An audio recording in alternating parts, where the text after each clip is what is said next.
got the cornfield calm, Midwest tone, but he's spitting facts like a dog with a bone. Lanky frame, fire-haired eyes on the case, breaking down the game in the darkest place. Sports scores to murder boards, Hoosier logic cuts like swords. From Friday lights to chalked out lines, this redhead's brain rewrites the lines inside the Hoosier mind, where the stories twist and stats unwind. He's a legend in flannel, mic in hand, digging deep where few can stand.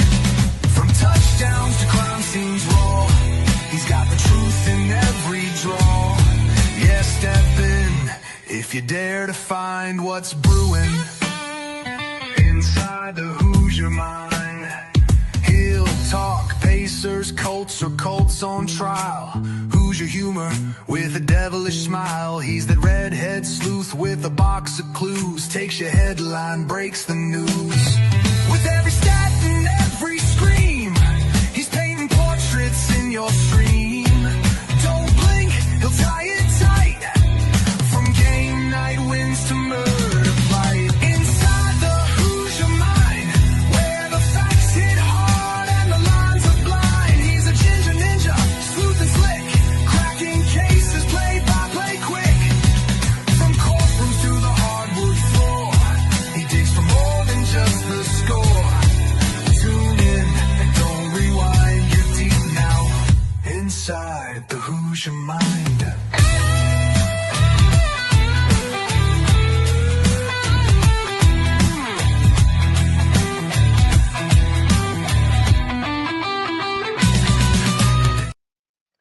All right, what's up, y'all? Welcome into Inside the Hoosier Mind, brought to you by Military Broadcast Radio, helping give veterans a voice. Back from a crazy weekend of college football, and especially a crazy weekend of college football if you're like me and you're an LSU fan, or if you're just a college football fan in general and you kind of like the controlled chaos that is college football, because we have yet another Power 4 coach firing in Brian Kelly being released by the LSU Tigers, as well as the offensive coordinator, Joe Sloan, as well, which is much needed. It's crazy how all of that went down, but we'll get into that. We'll break all that down. We'll talk about it and whatnot. And it's something that's happened for quite a while. Of course, now with that, there's now even more coaching rumors of who would want to take the LSU job. Is there somebody that's maybe in line to fill another job that might be in contention, or somebody who got fired, and maybe we just have one big carousel of coaches, just, old faces in new places type of thing. You got to love college football just for that, because you never know what you're going to get out of it. You never know what to expect. And honestly, anything is possible. Absolutely anything is possible. And honestly, that was the big highlight for me this entire weekend, was Brian Kelly getting fired and all of the drama that went on behind that. So if you are an LSU fan, or if you just want to know, okay, why did Brian Kelly got fired? I don't really follow LSU, what in the world? There's a lot of culminating factors that go into it. The biggest thing as far as simplification goes is Brian Kelly did not fit the LSU culture and the culture of Louisiana, because both LSU and LSU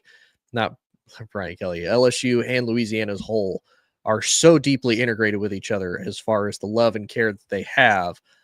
You have to be willing to accept both. And if you don't, you'll be ostracized and you'll be miserable. And by the looks of it, Brian Kelly did his best to ostracize himself from the rest of LSU. He didn't truly accept the culture. He didn't truly accept the school and who they were. And as a result, that's what ultimately ended up getting him fired. And here's the other thing too with the whole Brian Kelly thing, because I'll be honest, when I first saw that he decided to leave Notre Dame and come to LSU, I was fairly happy. And I say that because he has had success as a head coach. He did take Notre Dame to a national title, albeit they lost in said national title. He still got them there. And so, okay, we'll see how this ultimately ends up going moving forward and whatnot. Well, he comes to LSU, and in his first year, he manages to take LSU They win the SEC West, which was really a shocking outlier more than anything. Nobody really expected for that to happen, but he ends up winning the SEC West, and he ends up, facing in the SEC championship the soon to be national champion Georgia Bulldogs, and they get routed pretty easily, but he finishes 10-3.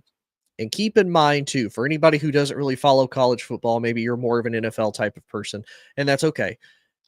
To give you an idea of the talent that Brian Kelly had as a head coach, and he didn't even make the playoffs with these now NFL players. Jaden Daniels was his quarterback. Malik Neighbors was one of his wide receivers. Brian Thomas Jr. was one of his wide receivers. You also had Mason Taylor, now tight end for the Jets. A little bit underrated, didn't get as much hype or as much, I would say national recognition as, Tyler Warren and whatnot, but he wasn't used as much of a gadget player and didn't really show as much versatility as a gadget player as Tyler Warren did. So to each their own as far as credit goes. That was just his offense, as well as, he had star left tackle Will Campbell as well the entire time he has been at LSU. So that's what Brian Kelly gets coming into the job and leading the Tigers to start with. He leads them into the SEC championship, and they ultimately lose 50-30. And then they turn around, they beat Purdue 63-7, and they finish 10-4 on the season to start his time at LSU. Now, if you're an LSU fan, and if you're like me, who with LSU, there is a level of realism. And I would say that for really any team throughout college football, and you could even make the argument a lot of professional teams too, and you can make this argument for really any sport. You have the teams that are the dynasties that are always kind of the heavyweight favorites. Their expectations are all but championship or bust, or at least make an appearance type of thing. For LSU, they're just good enough. They at least expect to be in the playoffs. You don't have to make a deep run. You don't have to go to the national title. You don't even have to win the national title. As long as you at least make it into the playoffs and get a shot and just go from there, people will be happy. So you start off your time there. You go 10-4. You do lose a pretty close game to Florida State. And again, kind of keeping with the quote unquote curse of LSU there for a little bit after winning the national title, they lost 5 straight season opening games until this season. You lose in a close one to Florida State. Not great, but not bad. Florida State ends up going on in that season to be, absolutely fantastic. So not a terrible thing. You end up, you get a big win over Ole Miss. You lose to Texas A&M during the season. Then you go on to face Georgia. You get dominated. But you also had a win over Alabama, who was number 6 at the time. That's great. That can get you pretty far. So this is season 1 for him. Already off to a good start. The expectations are you should get better. We should be able to go a little bit farther. Didn't make the playoffs this year. We expect to be a playoff team next year. And keep in mind, this is with a 4-team playoff, so any type of loss is going to hurt. They start 2023, they're ranked number 5. They once again lose to Florida State, but they lose in even worse fashion than they did before. They win 3 consecutive games, then they lose to Ole Miss. Not great, not bad. They win another 3 games, 6-2. Then they defeat Mizzou, who was undefeated at the time. Then they get blown out by Alabama. So ultimately, this ends to them being 10-3 once again the next year. Keep in mind, he still had Jaden Daniels. He still had Malik Neighbors. He still had Brian Thomas Jr. You still have a solid core of players those 2 years. Now, the unfortunate part is, okay, now Jaden is leaving for the NFL, as well as Malik Neighbors, as well as Brian Thomas Jr. So now what do you look like 2 seasons in? You had great star players. The defense, though, was probably the weakest link of both teams. Now we come into the 2024 season. And they lose the season opener to USC last year. They ultimately finish 8-4. They did get a big win over Ole Miss in overtime with Kyron Lacey, but ultimately they finished 8-4. Not really impressive. They did defeat Baylor in the bowl, which, even the year before they beat Wisconsin in the bowl game, which, yes, you win a bowl game. Yes, it's another game to add on to the statistics, but it's not bowl games that truly matter, because if you're not in the playoff bowl games are just kind of there to see, what do my freshmen look like? What do some of my sophomore look like? What do some of the guys look like that we're going to expect, hopefully, to still be on the team next year? And hopefully, what do they look like with our future moving forward? So this is all in the first few years as far as his actual coaching goes. This year starts off with a big win against Clemson. Clemson's a preseason favorite to potentially go to the national title game. Defense absolutely stout. They get a win. They get another couple of wins. Then the big showdown with Ole Miss.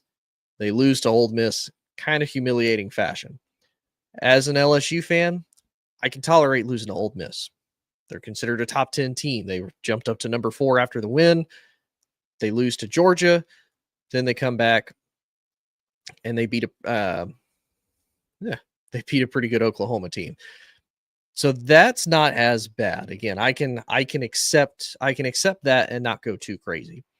Now, the one where people get really iffy is the Vanderbilt loss. And I get that. Again, for anybody who watches college football, Vandy has been one of the doormat SEC programs in college football for years. I mean, generational of just bad Vandy football teams for years. Like, it had been 1990 since the last time Vanderbilt had beat LSU. Long time. I mean, heck, it was 1984 since the last time they beat Alabama, to, again, give you an idea of how long Vandy has been bad forever. Last couple of years, Vanderbilt has been the Cinderella program. So they've been entertaining to watch. They've been solid. They got the big upset win against Alabama last year in Nashville. So it's okay. This is a solid team. This is a team that can compete. They basically brought all but everybody back. And now this year, they kept it close against Alabama. They ultimately ended up losing, but kept it close. They then turn around. They beat LSU and kind of beat LSU convincingly. But then they don't storm the field, even though they beat a top 10 team in LSU, because LSU was still ranked in the top 10 at the time. That is indicative of the level of respect Vanderbilt had for LSU being a top 10 team coming into their building and losing. And Vanderbilt doesn't even storm the field. And keep in mind, this is a fan base that has not experienced a lot of success ever. Like, there's even grandparents that really haven't experienced Vanderbilt success, and they don't even storm the field for beating a top 10 team in LSU. That's troublesome. That's really worrisome. But the biggest issue that was with Vanderbilt, as it was with the Ole Miss loss, they have trouble containing a mobile quarterback. It seemed like even though the defense was struggling, the defense was keeping them alive. They were getting stops. They were keeping things at least close. The offense has been absolutely horrible this year. Vanderbilt, kind of the same thing. Defense kept them in. They were kind of having trouble containing Diego Pavia, but it also doesn't help once your defense is on the field for so long.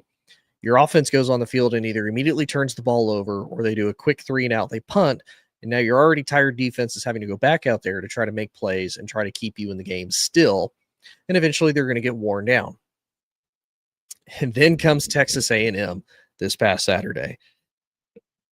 They already had the issue last year of losing to Texas A&M in a really humiliating fashion. And really, last year is also what ultimately that Texas A&M game stopped them from having any momentum as far as, okay, we still have a shot to make the playoffs, because they already had a couple losses at that point.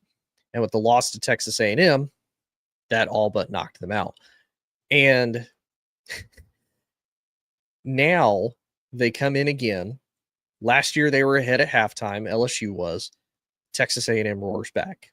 This year they're on the road in Baton Rouge at LSU at nighttime, one of the most difficult stadium environments to play in at night. About the only team that has ever had success doing that has been Alabama, led by Nick Saban and whatnot. So That gives you an idea of the level of greatness that is LSU, that only one team has really had any type of success, and it's their biggest rival. And Texas A&M is able to come in at half down by 4, and Texas A&M then drops 35 unanswered points on LSU. Their last score was a just garbage time touchdown to at least make the score more respectable and only make it a 24-point loss instead of a a 34-point loss. So, or yeah, 31-point loss. Sorry, can't math very well. 31-point loss potentially. And keep in mind, their quarterback did the exact same thing this year as he did last year. He wasn't really great at throwing it. He was 12 of 21, 2 touchdowns. He had 2 picks for 200 yards, but he ran for 100 yards and also had 2 rushing touchdowns to boot. That's really it. That's all they had to do, was just run the ball. They didn't really have to do much of anything else. They just had to run it. And for Texas A&M to not only do that, they come to Baton Rouge and do it. And then there was kind of that weird, funky aura about that entire game, especially after halftime, because fans are already kind of on edge. LSU is able to, at least put points on the board before half. They go up. Now, usually Tiger fans are going to be pretty optimistic. Like, okay, we're ahead. We have a shot. We're ahead by 4. We've made some mistakes. Make some, halftime adjustments. Come back out. We'll be okay. Not even close. And it's really sad because Texas A&M gets the ball. They go down. They score. Now it's 21-18. Again, that's manageable. We can handle that. What really got it was the punt return for a touchdown by KC Concepcion. It was 79 yards, and Texas A&M went up by 10. That was the nail in the coffin. There was no shot that LSU was going to be able to come back. They get the ball not very much later, and they scored 2 touchdowns in less than 2-minute drives on both. Like it didn't take Texas A&M hardly any time. Their longest drive, Texas A&M's, was just under 5 minutes. Like you have to think about that. Like most drives can take a while. It takes a minute to really, get through there. And obviously there's, timeouts, there's TV timeouts, there's commercial breaks, et cetera, et cetera. There's injury timeouts. So some drives don't take necessarily as long. But if you're scoring in basically what is a 2-minute drive twice, at least, that's a problem. That is a huge problem. And from that third quarter moving on, you started to see LSU students leave. You started to hear the chants of fire Kelly. You started to hear people losing the faith in Brian Kelly exponentially quickly. And to be fair, it is 100% warranted. And I know I kind of jumped into his records to start. His entire time at LSU did not start off very pretty. Now, again, people were optimistic when he came in because he does have a pedigree of being a good coach as far as his overall winning record and whatnot. I will say, living here in Indiana, coming back after being gone for so long, and basically him coming to LSU about the same time I was getting out of the military. So about the time that he's leaving Notre Dame, he leaves Notre Dame. He's 92-39. Pretty decent as far as, being a head coaching record and whatnot. Now, obviously he had some pretty embarrassing losses in championship games and whatnot when it mattered most, but it is what it is. It happens. And you think, okay, he's coming in. He's got a good coaching pedigree. He's got everything he could potentially need. LSU's great at recruiting. They obviously are able to get good talent. There's never been an issue with that. He should be successful. He comes to a basketball game, and he puts on this weird, what's supposed to be like a Southern Louisiana Bayou accent. And that's kind of the first thing of it's a little cheesy. It's a little corny. But again, you can remedy that by winning. You could solve a lot of issues if you win. That's no big deal. And again, you start off, you're 10-4. You go to the SEC West, you go to the SEC championship, no big deal. Okay, there's potential. And again, the next year, you even go 10-3. Again, there's potential. Like, all right, he's getting 10 wins where he's almost there. He's got to get it over the hump. You're bringing in a quarterback that has been sitting behind Jaden this whole time. He's been in your system now for a couple years. He looked good in the bowl game against Wisconsin. Should be fine. No issues. The year he comes in, they go 9-4, only a 1-game drop off, not the end of the world. Your quarterback throws for over 4,000 yards, over 20 touchdowns, but he throws 12 picks. It's first year starting. That's, again, manageable. Okay, he can recruit. He's got the talent. There's a ton of potential and opportunity there. Now come into this year. What's the biggest thing they needed to fix? They needed to fix the defense. He gets a great defensive, well, he actually keeps the same defensive coordinator. They spend buku money on the transfer portal to get people to come in, and it's more than paid off as far as the style and the ability and the talent that they have on the defense right now at LSU. And everything reversed. You went from having prolific top 10 scoring, top 10 passing, top 10 everything offenses to you're now in the bottom of college football. You are in like the bottom quarter of college football statistically on offense because it's that anemic. And you have a top 10 defense. It makes zero sense as to his overall managerial style. Like I said, the coming in, you have the fake Louisiana accent. And the other thing that's weird that has now been reported post everything is there's a lot of LSU alumni that did not want to come to some of the LSU games. And keep in mind, a lot of these guys, especially the older ones that play more for just the pride of being at LSU, enjoying the good times that they had at Death Valley, enjoying all the good times that they had there in Baton Rouge with all of those great teams and other great players.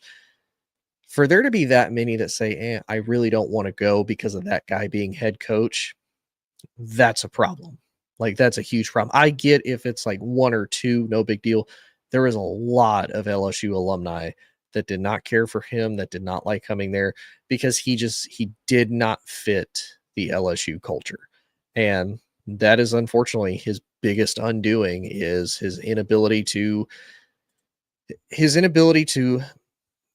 be himself, but accept Louisiana and accept LSU, even, embrace it. You don't have to go out of your way. You don't have to be the crazy guy that's, trying to speak Creole or trying to eat everything Cajun or, oh yeah, come on down here to the bayou, be another Coach O. Like, Coach O could do it because that's who Coach O is. That's where Coach O grew up. That's where Ed Ogeron lives and breathes, is because he is from Louisiana. Like, that's what he knew. That's what he grew up with.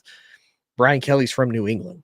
You did not grow up anything similar to that. You did not grow up with it. There's nothing similar to what you did there at Cincinnati or even at Notre Dame. As far as the Midwest, it's not the same as the South, and it's definitely not the same as everything else. Enjoy. Sources say ties to LA Mafia up to the governor. And that is a crazy part, because there is a report that even the governor of Louisiana is getting involved with this potential buyout issue as far as his contract goes. Now, I've heard a lot of different things, so keep in mind, these are all rumors. These are all reports that I've read over the last few hours and last couple of days as far as his overall buyout. There were reports that supposedly he's already settled with LSU because of a morals contract. And essentially what the morals contract is, that if LSU feels that, Brian Kelly was not representing them in the best possible way, in a representation that the school and or organization would feel is doing them best of service, that they don't have to fully pay him for everything. Now, there's some verbiage that depending on how bad the situation is, they could even say just termination and void everything.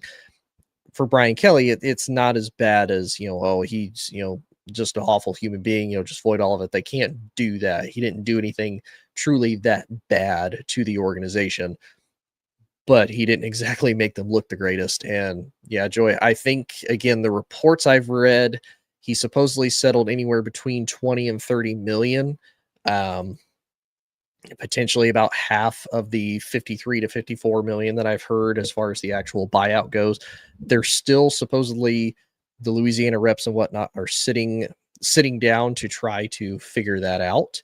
And like I said, even the Louisiana governor is coming in to step in, because the governor has had the big issue with, they already announced that they were going to start raising ticket prices, concession prices, everything like that for LSU games to start with. And I think the governor took a little bit of kind of offense to that, but that also gives you an idea, and Joy knows better than I do, of how deeply integrated LSU is in truly the state of Louisiana. And you have to think of it, even though Louisiana has a professional basketball team and a professional football team in the Saints and the Pelicans, LSU is still their bread and butter. That's still the pride of Louisiana, is LSU and the Tigers. So it's crazy how quickly things have escalated with this, and how quickly this has gone, and how far it has gone. And yeah, Louisiana is deep in shady. Absolutely. Because here's the other thing that's weird with this too. And again, this I think is what makes this so uncomfortable for a lot of people just watching from the outside, probably even more so internally, is that everything is so deeply connected, and Brian Kelly did not really get along with anybody. But it is primarily the payout, because LSU sitting here, they owe him $54 million. They're trying to do a settlement. Whether or not he'll take that is another question.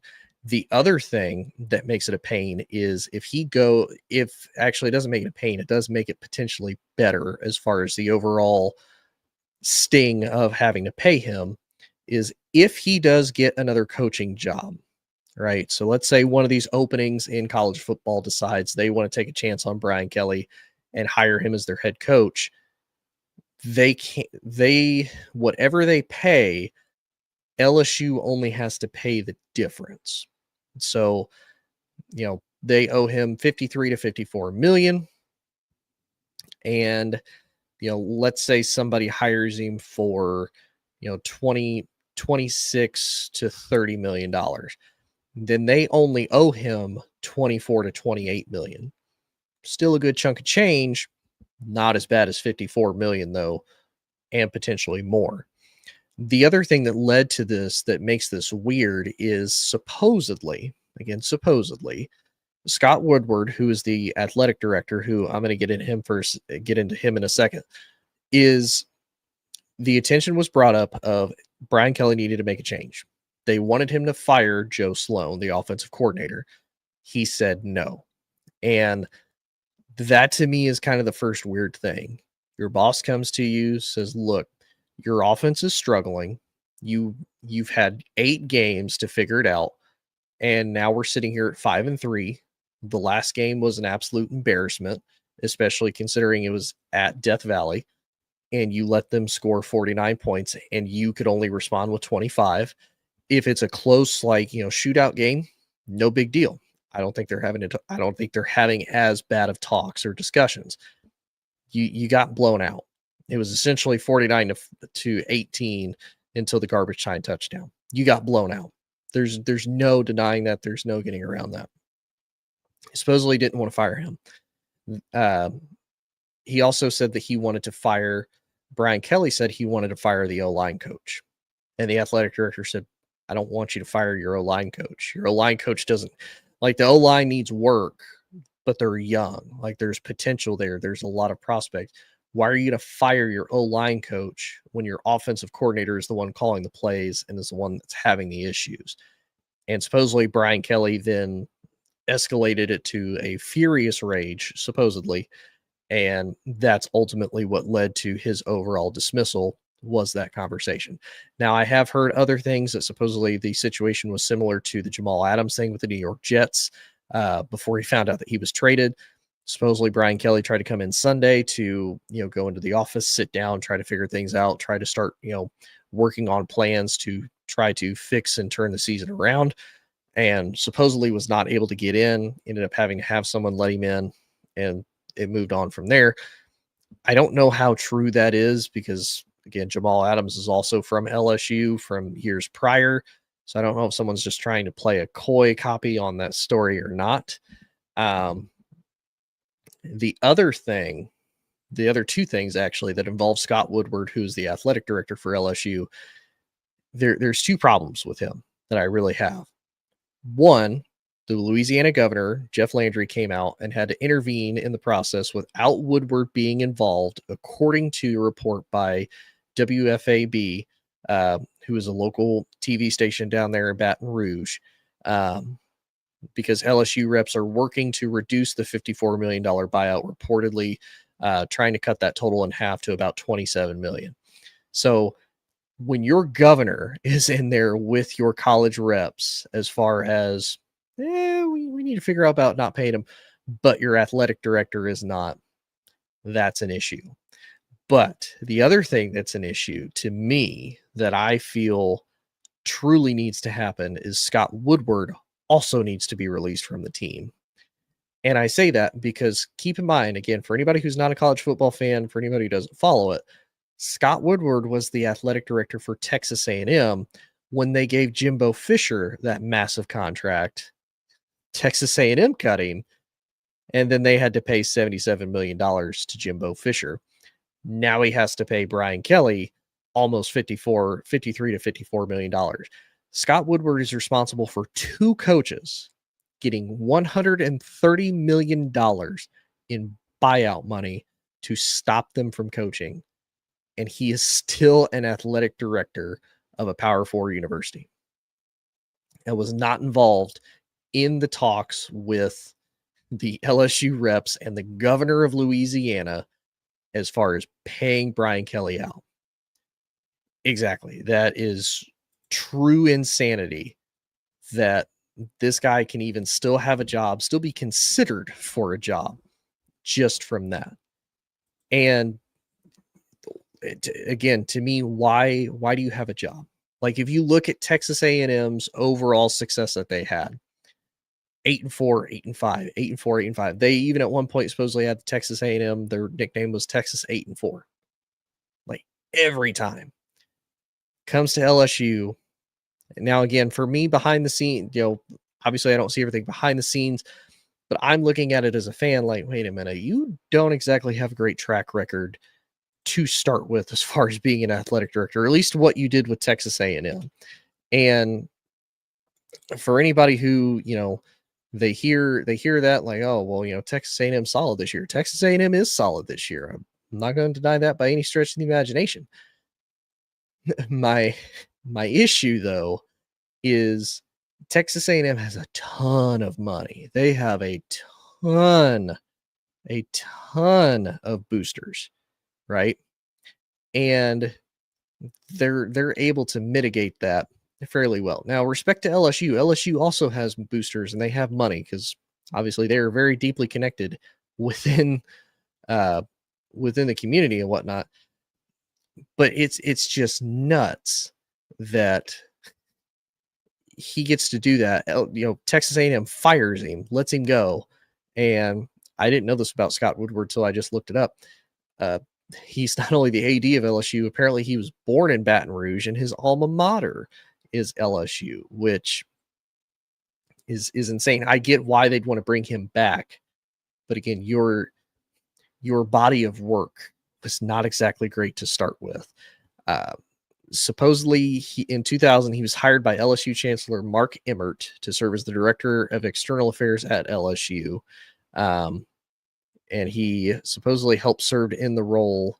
Oh, he was hired by new president, University of Washington, Mark Emmert, for the position of Vice President of External Affairs and served in the role until 2008. In 2007, he was Washington's acting athletic director, became the AD from 2008 to 2016, went to Texas A&M from 16 to 19, and then has been with LSU since 19 to currently. So technically, let's see, when he hired former Baylor women's head coach Kim Mulkey. So he did help bring a national title to the women's team. But apparently he is the one who let Ed Ogeron go as far as his head coaching and whatnot. And he's the one who hired Brian Kelly and paid him a ton of money. During his time at Texas A&M, though, he helped hire Jimbo Fisher, hired Buzz Williams from Virginia Tech to be Texas A&M's new men's basketball coach, and helped get a new track and field stadium and a softball stadium. During his time, every sports teams participated in the postseason. Aggies won 9 SEC titles, including baseball, men's basketball, soccer, women's swimming, diving 3 times, men's tennis twice, and men's outdoor track and field. So he's had success as an AD, but I'll say at least from a football perspective, there's a lot to be desired there. We'll put it that way. And he actually even hired Steve Sarkisian to be Washington's head coach back in the day, back in 2013. So he can be good at his job. And I think the Brian Kelly thing and the Jimbo Fisher thing is really what gets him. So I still have questions because the amount of money that you dish out. But again, my biggest question is, why are you not being talked to about this, right?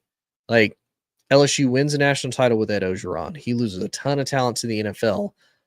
That following year, it's a crap year. It's also COVID, and you decide to let him go and you fire him. That to me is crazy. The guy wins you a national title, has one bad year the following year, says, nope, you're out. Goodbye. That's nuts. So now LSU's in the market for a head coaching search. And there's the kind of interesting and good thing about that is there's now a ton of rumors of who's going to be the guy that replaces Brian Kelly. Who's going to be the guy. So one of the big fish is Lane Kiffin. There's rumors that they think they might try to be able to steal Lane from Ole Miss and from Florida as well. Some of the other ones that are potentially named, according to 104.5 ESPN in Baton Rouge, these are supposedly the betting odds for the next head coach to be at LSU. John Summerall from Tulane leads the pack. Joe Brady, the offensive coordinator for Buffalo Bills, who helped lead Joe Burrow and whatnot to that national title, is second. Lane Kiffin is third. James Franklin is fourth. No, just personally, no. He could not win the big game at Penn State. Penn State had equally talented, you could even argue more talented players. Could not do anything with it. Could not beat Ohio State. Barely beat Michigan, and was 0-2 against the Ducks. Would not want it. No, thank you. Eli Drinkwitz from Mizzou. Jeff Brom from Louisville. I wouldn't exactly be opposed to either one of them, but again, Jeff Brom has a tendency of beating top 10 teams, with teams like Purdue and Louisville, which is great. He can coach. But again, neither of his teams really make the playoffs. They're not really doing anything that's making me personally turn my head of, oh yeah, I think that might be the guy. Brent Key from Georgia Tech. I don't think that'll happen. He's a Georgia Tech alumni. He's got that program going great. And obviously I've talked about in the past, for some of these coaches that finally get something established and really have success, trying to do that all over again, not exactly the best move in my opinion. Jimbo Fisher is after that. Ironic. Who's currently working for SiriusXM and getting paid a ton of money from Texas A&M. Clark Lee from Vanderbilt. Don't think that's going to happen. He's pretty loyal to Vandy, and kind of the same thing. I don't think he'd want to leave what he's been able to build there. Marcus Freeman from Notre Dame. supposedly Marcus Freeman has turned down. He did turn down Florida. He turned down one other major school that was supposedly in the hunt for him, and I can't remember which one it is. I don't think Marcus Freeman would leave for LSU, to be completely transparent. Urban Meyer is at plus 2,500. Again, I don't really see it. He seemed happy with Florida. He definitely seemed very happy with Ohio State. He still had connections and is pretty happy with his time at Utah. I think he realized after the Jacksonville thing, coaching is definitely not coaching the same type of players or kids as it once was. And I think he would struggle with that now. And then, of course, Nick Saban, there's always calls to try to get him to potentially come home to LSU for a reunion there.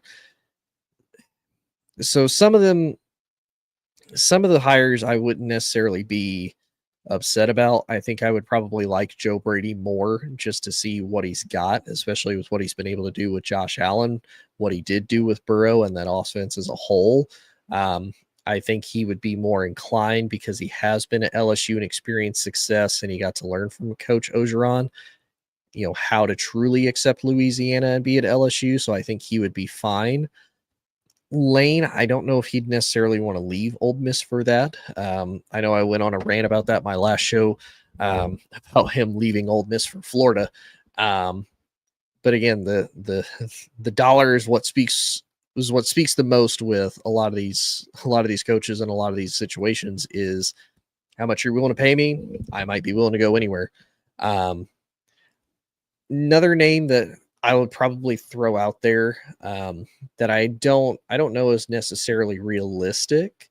I think it would be interesting. I think he is the type of guy that would be more inclined to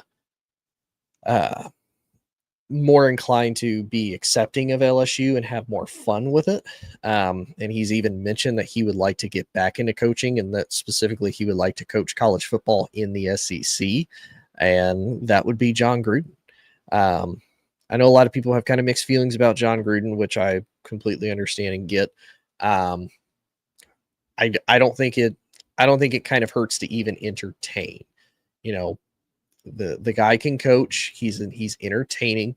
If anybody has watched him, even in just some of the speeches that he has with some of the colleges around the country, he's motivating, and it seems like the guys respond to him very well. Again, just in like team meetings and whatnot. Now, would that necessarily correlate to success at LSU? Who knows? I think if anything, the Raiders are kind of indicative of he was really struggling. That kind of their really is when he came back to the Raiders as a whole, they struggled. His offensive line was always a mess. The defense was fairly solid. I mean, he helped draft guys like Max Crosby and whatnot. So, I mean, he can get pieces and players, but there is a little bit of a question mark as far as how good could you really do, and how does he respond to being in the NFL, and not the NFL, how does he respond to being in college and dealing with NIL and doing with recruiting and whatnot. One name that I personally think should come back, I think honestly they should bring Ed Orgeron back, and there's some LSU fans that disagree with that. There's some that agree. I say bring Coach O back. One, again, he lives and breathes Louisiana. LSU loved him. He won them a national title. They were entertaining. He's fun to watch. He's a great storyteller. He's fun to talk to, and he's a down-to-earth guy. And he even said that in a podcast now. He thinks now with NIL, you still have to recruit, but now a lot of it's, like, hey man, one, how much do we have to pay you to come here? Two, do you want to be LSU Tiger? What do you want to get to win? And he has the championship pedigree. I mean, if you listen to any of his conversations, he learned under some of the greats. He learned under Jimmy Johnson with Miami. He learned under Pete Carroll at USC. He learned from his mistakes at Ole Miss when he had his own shortcomings, and then he comes to LSU as the head coach, and ultimately is able to turn the program around and have great success. I don't see it as a bad thing if you bring him back, all honesty. I think if you do, It brings a revitalized life back to LSU. It gives honestly an entertaining guy, and it's somebody that can say, look, look at all the guys that I help recruit that are in the NFL and are absolute studs at their position. Like, do you think Ed Ogeron's going to have any issue with getting a wide receiver when he can say, hey, look at look at Jamar Chase, look at Justin Jefferson. Those two guys, I help get them here at LSU, and they're stars. And their quarterback, oh yeah, number 9 in Cincinnati, Joe Burrow, won a national title with him when he was just a backup basically for Ohio State for a long time. Comes here to LSU for a couple of years, lights the league up.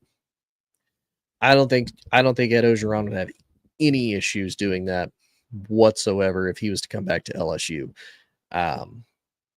So yeah, I did not expect to go off for 45 minutes about LSU's firing of Brian Kelly. I'll be honest, I thought this was going to be a really short show about all of that, to be fully transparent. I was like, well, we'll see. This might be a short show. I don't know if I'll be able to talk about it for 45 minutes, and here we are. But it is crazy. It's crazy more than anything. Just looking at some of the rest of college football, again, to do a little bit of a recap, IU absolutely dominated UCLA, kind of stopped that streak that they were on as far as, finally getting big wins, upsetting teams that nobody really expected. IU, and now again, they just beat UCLA. I'm not going to sit here and say, IU is for sure the number 2 team in college football right now, but they do have a quality win against Oregon. Oregon's also a quality team. Now, again, a lot of people are going to make the argument, oh, well, who's Oregon faced? Oregon's best win is against the Penn State team that's no longer ranked and has also just completely fallen, down in the dumps. And Indiana just has a win against them. So a little bit of a surprise. I'm still excited to see how how the whole entire thing ends up panning out. Obviously, Indiana still has to face Penn State. They still have to go on the road to face Maryland as well. But it'll be fun to watch nonetheless. And then you have Mizzou versus Vanderbilt. Bo Pribula, unfortunately, ends up getting hurt. Mizzou ends up falling short. Vandy's now a top 10 team.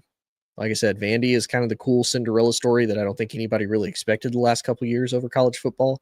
I know a lot of people say that Diego Pavia kind of reminds them of a more cocky Johnny Manziel, and honestly, it kind of works. I mean, Vandy is a team that there's expectations, but there's not.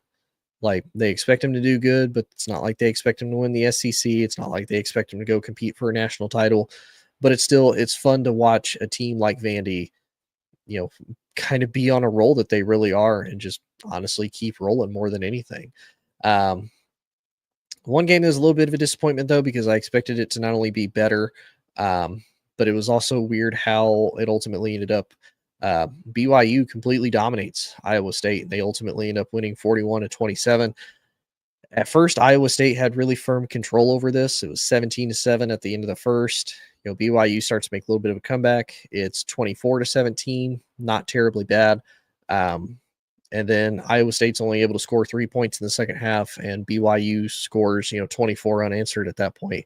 So that I'm a little bit disappointed in Iowa State. I kind of expected them to have a bigger year. I expected them to really take a step forward, and unfortunately, they ended up ultimately falling short. So really, really surprised that's ultimately the case. The other one, Illinois ultimately falls to Washington. That's also kind of a surprise. Now, to be fair, it is in Washington. That's a hard place to play.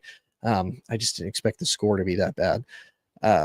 One other thing I do want to ask to everybody watching, because now again we have more of a sample size of him, and again it's been a topic of discussion all year because everybody's kind of up and down. I think now that they're kind of out of everything potentially, the stories and the storms and whatnot have quelled. What is everybody's thoughts now still on Arch Manning? We have 5 games of hold on. It says recent games. I'm like, wait a minute. They're 6-2. They have played more than 5 games. So we have 8 games of so far data and looks on Arch so far. So looking at his 8 games, he's 6-2 currently. He's thrown almost 1,800 yards. He's thrown 15 touchdowns. He's got 6 interceptions. and he's also run for 6 touchdowns. So 21 total touchdowns to 6 picks. This last game against Mississippi State, crazy game. Thought Texas was going to lose, honestly, at one point. I'm like, oh, that's going to be really bad if they do that. 29 to 46, almost 350 yards, 3 touchdowns and a pick, especially following a really, really ugly game against Kentucky after having all but a perfect game against Oklahoma. I mean, he went 21 to 27 and a touchdown against OU, who has a really great defense, by the way. Follows it up, really bad performance against Kentucky, has to get an overtime win. Follows it up, has another really bad game, not really bad game, but another close game against a really bad team in Mississippi State, and they also have to win in overtime. How are we feeling about Arch so far? Now, here's the other thing that I will say. Up until Florida, he'd only been sacked 3 times. Florida game, he got sacked 6. He only got sacked once in Oklahoma, and then the last 2 games, he's been sacked 3 and 5 times, so he's been sacked 8 times. So he's been sacked 14 times out of just 3 games particularly, which does say a lot about Texas's O-line and how it also needs some patchwork. But now that we have some sample size, how's everybody feel about Arch so far? Again, I'm not completely giving up on him. This is his first true year starting. I think there's going to be a lot of growing pains. We'll definitely have to see what he looks like next year as he comes into his junior year. And again, will there be rumblings of whether or not he'll come out in the draft next year or not? Is there maybe even rumblings? Does he transfer? I don't think either of those things happen, especially with Eli and Peyton as his family and as probably the mentors whispering in his ear. But again, just want everybody's kind of thoughts on Arch.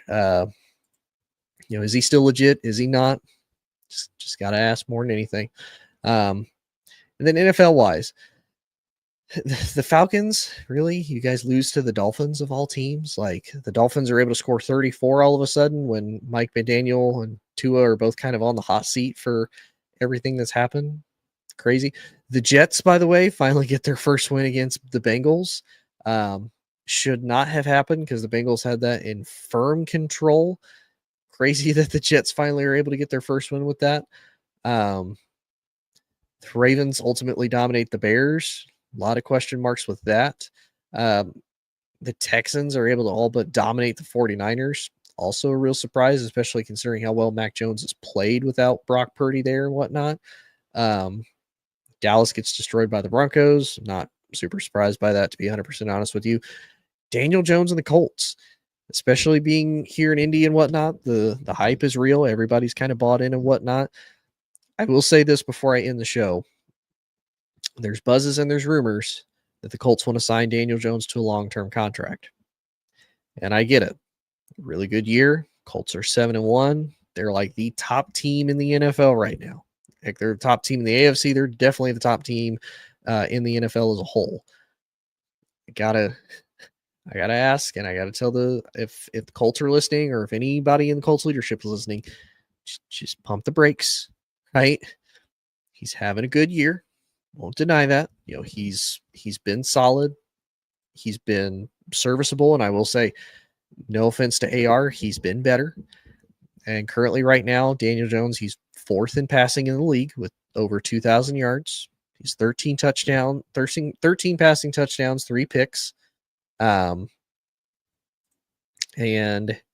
he's only got 1 rushing touchdown in the last few games so far. So he's got 4 rushing touchdowns. He's got 13 passes. So 17 touchdowns total to 3 picks, over 2,100 yards passing, and not even 100 yards rushing yet. So he's having a good year. I'll say this. Look at what happened last time he got paid, and he got paid by the Giants after having a really good year. Everything went to crap. Now, albeit it is the Giants. Giants O-line has had issues. They've had issues getting weapons for everybody and having issues being able to keep those weapons healthy and moving. Do you really want to potentially sink that type of money into a guy that he's only 28, he's young, but he has had proof of inconsistency and potentially not being a franchise guy? Now, he's in a better situation. He's got players and pieces around him and a good coaching staff. Is that something you're willing to risk as far as paying him a ton of money to see if Daniel Jones is your guy or not for the foreseeable future.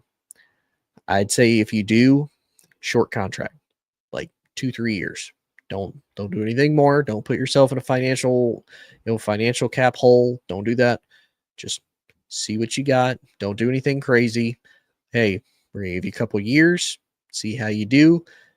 If you sustain success, then we'll look at longer and maybe even more money up front because we didn't give you a long-term contract right to boot.